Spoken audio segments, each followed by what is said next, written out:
And welcome back. So the other day I was hanging out on the old island thinking about life when I had a flash of inspiration and realized I hated half of my island and wanted to change it. And that's what we did. I'll say up front, I unfortunately didn't record the entire speed build. I'm new to this whole making videos thing, and I didn't realize it was going to end up being such a long night. If you do want to see longer unedited speed builds, please let me know in the comments after watching this video. I wanted to change up everything on the left side of my island, rework the whole entrance to the museum, fix up the section with my old dreamies and give them what they deserve. There was also this huge waterfall that looked cool from a distance, but was really just a load of wasted space. So first things first, I tore down this whole area, took out everything and made a new shell.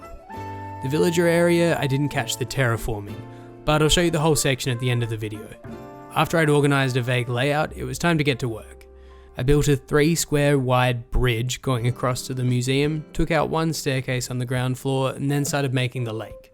You'll see I just finished making a little island before I started recording, and then I had to dig up this whole area. It was really important to me to play with levels in this renovation. You'll especially see it on the south side, but I'd really regretted getting rid of so much higher ground in my last renovations. I wanted to bring it back, plus I wanted to test planting trees on cliff edges and putting items on the 4th level, making lots of cliffs and valleys around the place. Also, can I just complain for a second here about how long it took me to breed all of these blue, green and purple flowers? I guess the benefit is that almost every square in the town is full again, but God, I'll be happy if I never water a flower again.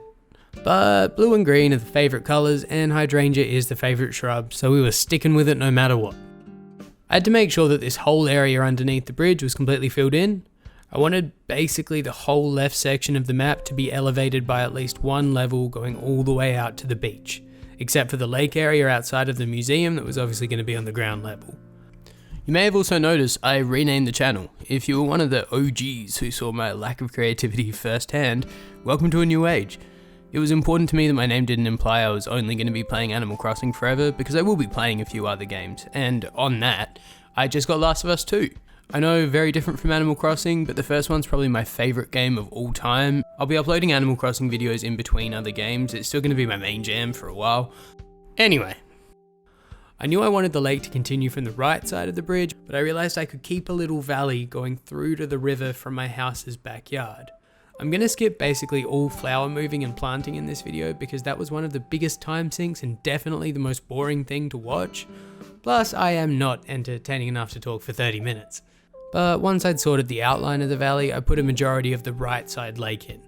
I decided to put a little island in the middle of this side with a few gold roses. I ended up making it slightly shorter later on when I added some more bamboo trees around the cliff edge, but you'll see that at the end. If you want to know how you place trees on cliff edges or how to get items on the 4th level, there are plenty of guides on YouTube that you can find pretty easy if you search. There's not much point in me wasting time on a short explanation now when people already explain it really well. Once I'd sorted this area, it was time for the museum entrance. First, I had to get rid of the other 3 stairs. I'd spent way too long trying to work out what I was going to do, again wishing I'd planned everything out a little earlier. I started by extending out the cliffside, knowing that I wanted to put the old dinosaur statue up here. Still waiting for full T-Rex spare parts. But eventually I worked out where I wanted the 2 staircases, and then I just had to decide on the waterfalls and how the edges on the 1st floor were going to meet the lake. I needed a bunch more gold roses for the top level now, breeding them probably caused the second existential crisis of the night. Now, everything from here was purely moving flowers, planting trees and shrubs, laying paths and path borders, and decorating with items. Again, none of us have the time to watch all that. It would basically just be another 20 minutes of me in fast motion, repeatedly placing patterns on the wrong square and avoiding emptying my inventory despite the fact I can't move anything. So, I'm going to skip the decorating and show you how it all turned out. Starting back at the house, we head down and to the left into the new area. Seeing the little valley leading up from my backyard behind us now, I've changed the area with the rocks to look a lot more natural, and it's now surrounded by a little orchard. The orchard's basically the extra space I have for now. I might put a little restaurant or something in that space later, I'm not sure. The playground's also gone for now. I don't miss that haunting sound at all, but I should probably put it back somewhere sometime. Heading up to the museum, you see the finished lake. I put down a wooden QR code that worked great for the bridge, then used dark brown low screens as a barrier considering they're only half a square wide. You can see how trees have started growing on the cliff sides, and then we have the museum entrance. It was a pain to get all the gold roses, but I'm very happy with how this has turned out. Statue up top, a few fossils before we go up the stairs, and then a little spiny boy chilling on a rock down there. The red island worked out well. I've kept the old tiki bar down on the beach as well because it still fits. I might end up changing that too to something a bit more creative, or at least filling it up or decorating it a bit more. And then if we head back south, let's show you the new residential and campsite area. You'll see we've stayed with the whole blue, purple, green flower theme along with hydrangeas plus some lunar furniture scattered around. Heading left here to the campsite, you'll see a little valley behind with a mini waterfall. On the right side, you see Stitch's house. I also made him a little rainbow flower valley that he cannot access.